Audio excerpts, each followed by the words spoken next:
though India VIX saw a cool off, 4.5% lower at 15.67 levels. But let's welcome on board Dipan Mehta as well, find out what he's been doing in the market. Dipan, hi, good morning. What does one do? Just sit it out and watch, or do you think it's time now to selectively start buying large caps or any other for that matter? Yeah, good morning, and thank you for inviting me on your show. See, for many, many months, I have been quite negative on the market, but now I'm getting cautiously optimistic as well. And I do feel that there has been a steep correction in many stocks. Valuations have come to reasonable levels, they're not necessarily cheap. And the steps which the government has taken to revive the economy, I think with a lag, it'll start to have its effect as well. So I think now is the time to start gradually putting money to work, and every correction or any lower levels from these kind of levels is an opportunity for investors to put money to work. Specifically, I think we don't have a stock list ready, like a shopping list per se. We are still observing what has happened in the quarter which has gone by, but I do feel that the kind of impetus given to consumption, a lot of stocks over there may turn out to be winners over the next 6 to 12 months. We've been discussing that valuations were expensive, earnings is slowing down. While valuations is getting addressed in some names, earnings recovery may not be the real deal, Dipan. That's my only concern. So there were two reasons why markets fell, like we've discussed, earnings and valuations. Valuations are looking okay, not cheap, but okay. But earnings recovery, I don't know if it's really there. See, Nikunj, I think the steps taken by RBI and the government certainly will go towards improving the GDP and the earnings growth rate. Interest rate cut and more money in the hands of the consumer, especially urban consumer, will act as a bit of a boost to the economy. I think what is keeping the sentiment down just now is the uncertainty around Trump policies on tariffs. And once things settle down over there and we know exactly what the tariffs are and who's impacted by how much, I think that that will kind of create a more stable environment, and it would lead to more improvement in the confidence and lowering of uncertainty, which may get investors to be again interested in the market. I'm pretty confident that 3 to 6 months down the line, at best 12 months, we should see a revival in the economy and the GDP growth rates. And honestly, this particular earnings season, because we didn't have very high expectations, I thought it was pretty okay. In fact, turned out to be slightly better than what we expected. And there are cycles within the economy also. So we've seen a down cycle in many sectors for the last 3, 4 quarters or so, and that may tend to turn upwards. And also from FY 25-26 onwards, the base effect also will start to help investors kind of ascertain how earnings growth are actually shaping up. Okay. Interesting. Comments which have come from Donald Trump. I would be imposing 25% tariff on autos and pharma. Let's for a minute understand. Indian exports, and 33% of the total exports for India, they come from only one market, which is US market. I'm not so sure if tariffs are coming for every generic company, but if they come, what happens to the Indian pharma sector? Yeah, that's right. Nikunj, that's one of the issues. We were very positive on the pharma sector right until President Trump, kind of announcing that he would like to put tariffs on Indian pharma as well. And that certainly puts a cloud over the growth rates, because US generic is a big growth driver and profit center for a lot of pharma companies. And that's the reason I think that still, I think markets are pinned down and sentiment is low, because there's no clarity on how these tariffs are going to play out. And mind you, it's not just what tariffs are imposed on Indian exports, but also what tariffs are imposed on other large global exporters, because that has an impact on global trade, and it has an impact on what comes into India at what price point, and whether we will be dealing with dumping of goods because they cannot be exported to USA.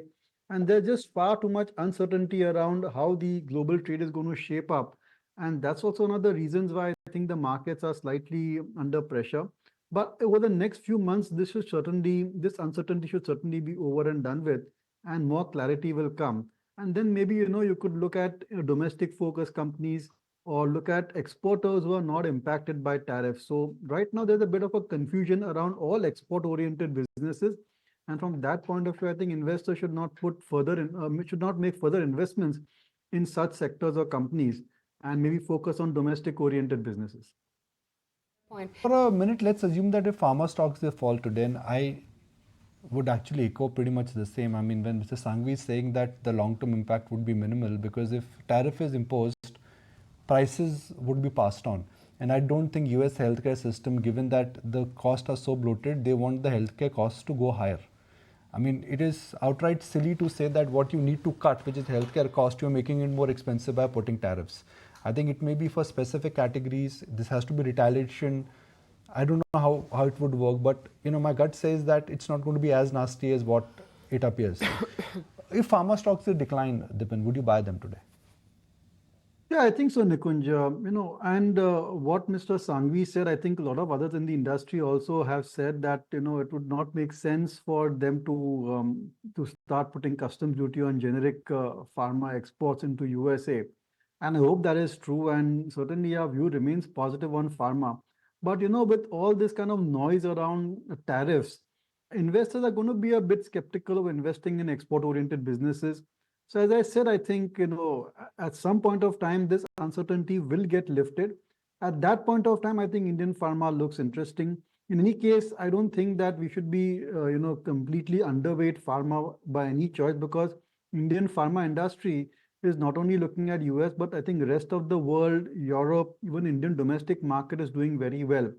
It's just that, this uncertainty is creating a bit of a, I would say, a bit of a resistance for these stocks. But I think at corrections, even pharma may offer a very good investment opportunity.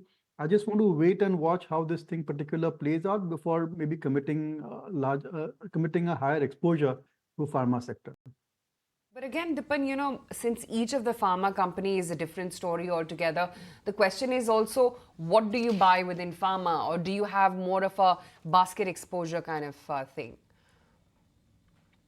No, I think that certainly a basket exposure always helps in pharma. But I think the way Sun Pharma has managed its business model is very impressive. And they are going from strength to strength because of their specialty products. So and it's a large company as well. So we have it as a part of our core holdings as a measure of disclosure. And that's certainly a company to watch, I think, going ahead as well. At the same time, I think there are certain smaller companies, I may name them as with disclosure, like we're very positive on Kaplan Pharma, which is a large export to Latin American market, and they're looking at exporting into US as well. We have seen a very decent turnaround in Divi's Laboratories also, and some of the issues around CSM business also, they have been lifted. That looks quite interesting. And a completely beaten down stock, which one should put on your radar, is Gland Pharma as well. There could be a corporate action, change of ownership over there, and that may be a trigger for the stock to kind of turn around. It's been a major underperformer, but it's a very solid pharma company with excellent track record in terms of their US FDA compliance, and it's got some very nice products which have got low competitive intensity, and they're expanding the product basket as well. So I think that there are a lot of opportunities in pharma. We just covered 3 or 4 companies, but yes, I think the entire sector looks interesting. It's just that maybe once this tariff situation and there's more clarity over there, I feel these stocks may provide a better risk return profile. I'm just scanning through some names here. Right now. No, not no, not really, especially not large cap IT. Still very disappointed with their growth numbers. And what has happened is that the entire IT sector has kind of, revised downwards their expectations. I think IT company managements feel that now if they get even a reasonably high single-digit growth rate, it's a good quarter. So I'm not completely in sync with that.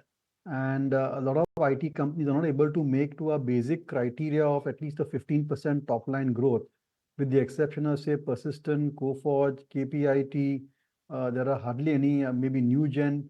There are hardly any IT companies which are growing at double-digit top line, and which are even aspiring perhaps to grow at double-digit top line. I think large companies are just happy with 1 or 2% quarter-on-quarter growth. So I'm not comfortable with those kind of growth rates. And valuations may be fair, average, in the average kind of a zone as compared to the historical valuations. But growth rates certainly have slowed down over there. So for us, I think tactically you may be overweight IT, because if there's further correction, it may be a safe sector to be in, rupee depreciation, so on and so forth. But medium to long term, I'm not so sure I want to be overweight IT. Point. In fact, Capgemini was down a good 10% in the block in Bharti yesterday. The stock didn't fall a whole lot. In fact, it started off in the green, petered down a little bit from there, and then closed in less than 0.5% lower. Dipan, are you surprised with GQG actually being the biggest buyer in the Bharti block? Because they're typically, associated with contra buying. I don't want to comment on their investment strategies. All I can say is that very pleased with the kind of demand which was there for Bharti Airtel and even the kind of interest it got from FIIs as well. So that's quite interesting. And that shows that if there's a good quality issuance, if there's good quality stocks with a reasonable valuation, there is appetite for Indian stocks amongst the foreign investors as well. That's all I can comment. I wouldn't want to say anything further on which specific fund bought into which stock. Fair point. Dipan, good to have you on the show as always. Glad that you could make time out and speak with us. The pre-open rates indicating some bit of relief, but again, early.